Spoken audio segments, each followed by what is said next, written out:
First of all అందరికీ sorry. నేనైతే నిన్న వీడియో చేసినో దానివల్ల చాలామంది బాధపడ్డారు, చాలామంది రియాక్ట్ అయ్యారు, చాలామంది సపోర్ట్ చేశారు. సపోర్ట్ చేసిన ప్రతి ఒక్కరికి థ్యాంక్ యూ సో మచ్.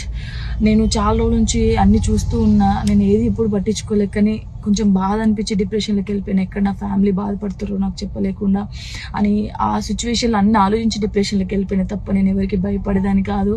భయపడితే ఈ స్టేజ్లో నేను ఉండేదాన్ని కాదు. నేను చాలా స్ట్రాంగ్ గర్ల్ని, మీ అందరికీ తెలుసు. ఇంకో విషయం, పెళ్లి గురించి అందరూ అవును నా పెళ్లి వల్ల మీకు ఏమైనా నష్టం ఉందో లేదు కదా, నేను కొత్త లైఫ్ స్టార్ట్ చేయబోతున్నాను. నా కొడుకు నేను చాలా సంతోషంగా ఉండే, ఆ సంతోషంతోనే మీకు ఆన్సర్ నేను చెప్తా. నిన్న చేసిన వీడియోలు కూడా కొంతమంది మంచి తీసుకున్నారు, కొంతమంది చెడు తీసుకున్నారు.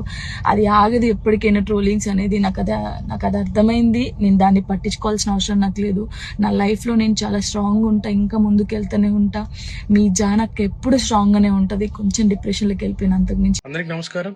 నేను మీ సింగర్ దిలీప్ దేవగన్. ముందుగా నా పాటలను ఆదరించి నన్ను ఈ స్థాయిలో నిలబెట్టినటువంటి ప్రేక్షక దేవుళ్ళకి మరియు మీడియా మిత్రులందరికీ నమస్కారం అండి. నేను రీసెంట్గా ఏదైతే పోస్ట్ చేసినటువంటి ఒక ఫోటోని విపరీతంగా ట్రోల్ చేస్తున్నారు. అవునండి, నిజమే. నేను జాను త్వరలోనే పెళ్లి చేసుకోబోతున్నాము. మేము ఇష్టపడ్డాం, కలిసి బతకాలనుకుంటున్నాము. మేము ఎట్లాంటి తప్పు చేయలేదండి. మేము కలిసి బతకాలనుకుంటున్నాం అంతే. అండ్ మా ఇంట్లో ఒప్పుకున్నారు, మేము వాళ్ళ ఇంట్లో ఒప్పుకున్నారు. మేము చాలా ఇష్టపూర్వకంగానే మేము పెళ్లి చేసుకోబోతున్నాము. సో అనేక రకాల ట్రోల్స్, అనేక రకాల మాటలు అంటున్నారు మీడియాలో. అండ్ మేము ఎలాంటి తప్పు చేయలేదు. అండ్ ఇలాంటి విమర్శలు మీరు ఎన్ని చేసినా తట్టుకొని నిలబడడానికి మేము సిద్ధంగా ఉన్నాము. అండ్ మాకెవరైతే సపోర్ట్ చేస్తున్నారో మనస్ఫూర్తిగా థ్యాంక్ యూ సో మచ్.